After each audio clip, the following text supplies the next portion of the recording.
Hello guys!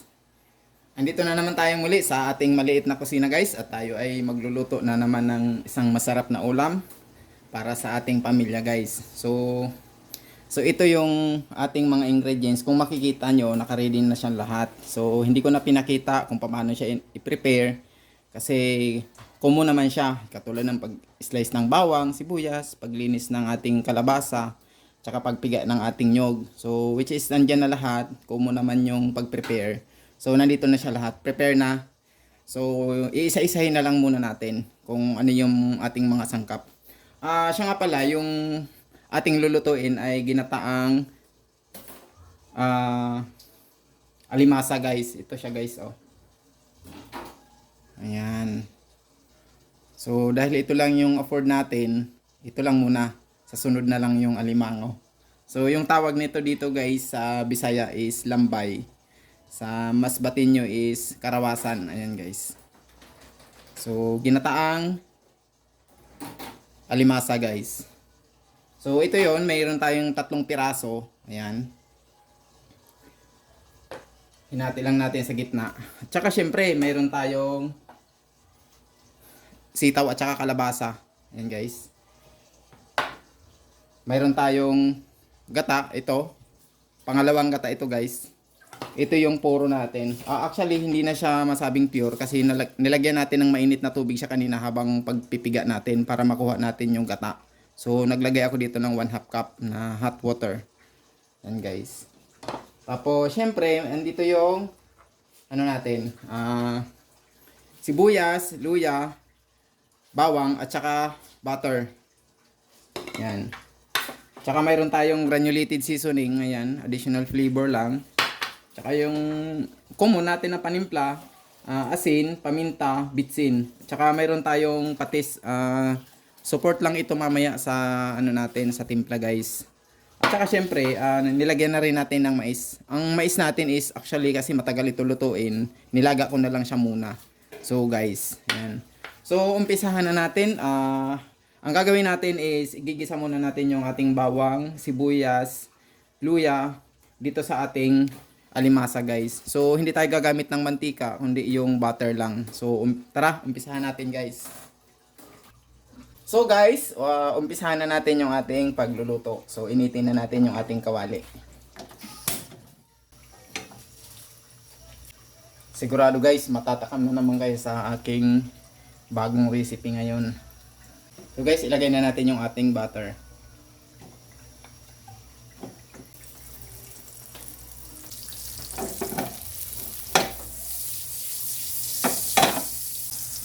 So ayan guys, mainit na. At tunaw na rin yung ating butter. Ilalagay na natin yung ating bawang.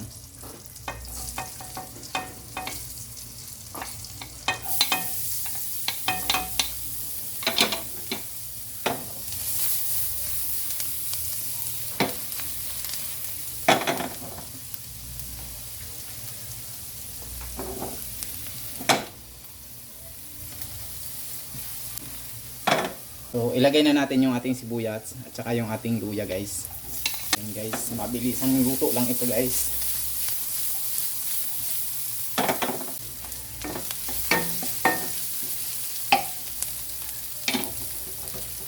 So, hintayin lang natin na mag-translucent yung ating sibuyas guys.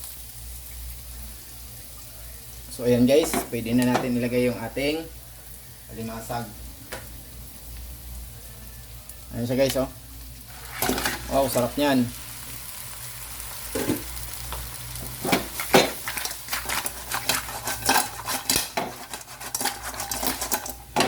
Oh, di ba? Sarap niyan. Paminsan-minsan, guys, pagluluto din natin yung ating mga kasama sa bahay ng masarap na ulam, guys. Yung makikita natin sa mga restaurant na ang mamahal ng servings nila. So why not lutuin na lang natin sa bahay. Okay, guys. Hindi naman to araw-araw guys. Nagkataon lang na mayroong sponsor. sponsor ng ating partner. Kasi nag-request na pagluto ko daw siya ng ganito. So ayan, ito na yon. Granted na yung wish niya. So guys, habang inaano natin yung hinahalo-halo natin yung ating alimasag, ginigisa natin. So ilalagay na natin yung ating granulated seasoning. Yan. Dahan-dahanin na natin siya ng timpla, guys.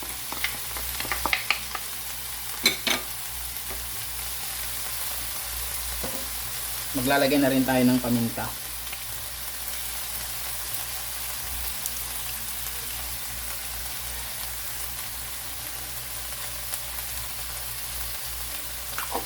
So nga pala, dahil gata ito, dapat may sili. Pero dahil hindi naman mahilig sa sili yung mga kasama ko dito sa bahay, so hindi na lang natin lalagyan. Baka pag nilagyan to, ako lang yung makakain ito. Ayan guys. Di pa tayo naglagay ng bitsin at saka asin, saka yung patis. Kasi mayroon naman, yung butter naman is, ano naman yun eh, may malasa na yun eh. Saka naglagay na tayo ng granulated seasoning. So guys, pwede naman natin na ilagay yung ating pangalawang gata, guys. Ayan. Ito siya, guys. So hindi lang muna siguro natin iubos. Yan.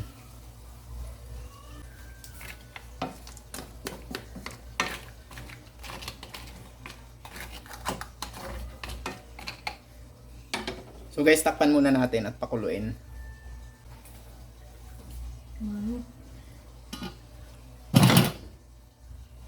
Time check natin, guys. Yun. Lalagay na natin yung ating mais, guys.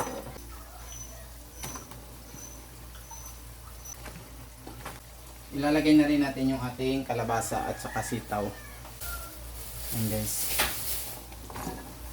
Oh, ang dami. Ayan guys, nakabunan na nga yung ating alimasag sa ating sahog, guys.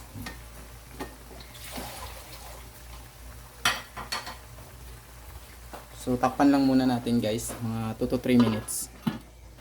Time check natin, guys. Ayun, no. So ngayon, guys, ilalagay na natin yung ating purong gata, guys. So take note, guys, hindi pa tayo naglalagay ng asin at saka bitsin. Wow, ito na yung pang pasarap.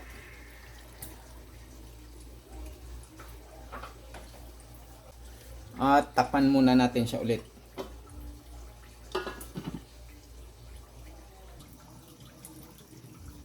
Time check natin, guys. Wow, ayan na. Kumukulo na yung ating bagong recipe. Haluin natin, guys. Wow, sarap po. Oh. Sarap yan. Nakatakam na naman kayo sa aking bagong recipe ngayon.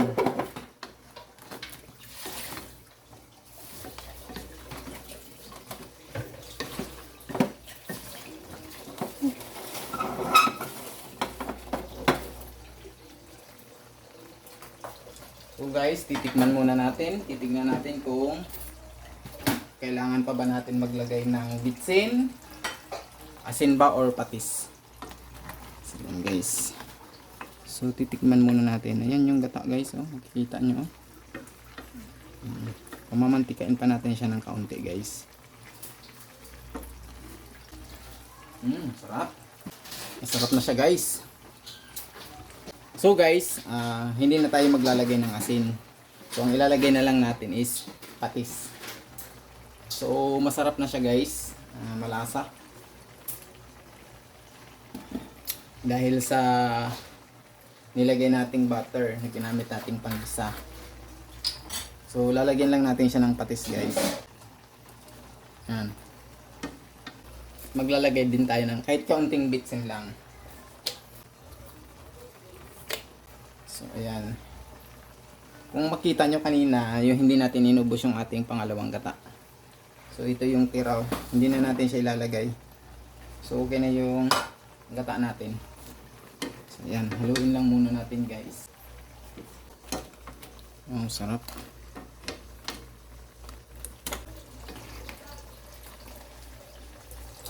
Yan siya guys, oh. Wow, sarap niyan. Kunting kimbot na lang yan guys. So tatakpan na lang natin siya ulit. Siguro mga 2 to 3 minutes.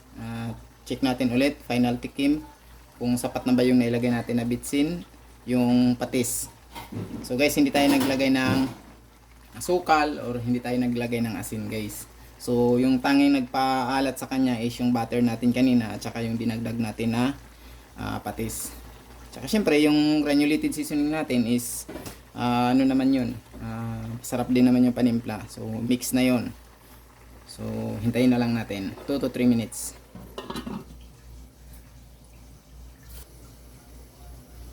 Final check. Oh, yun. Oh, sarap. Ayan.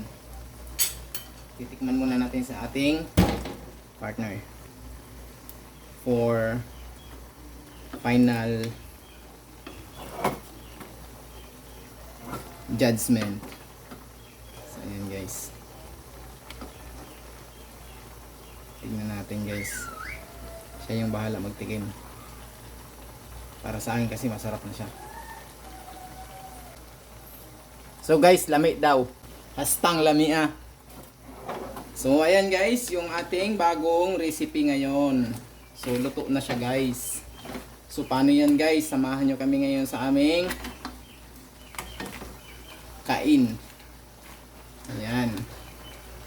So i-off na natin yung ating apoy guys.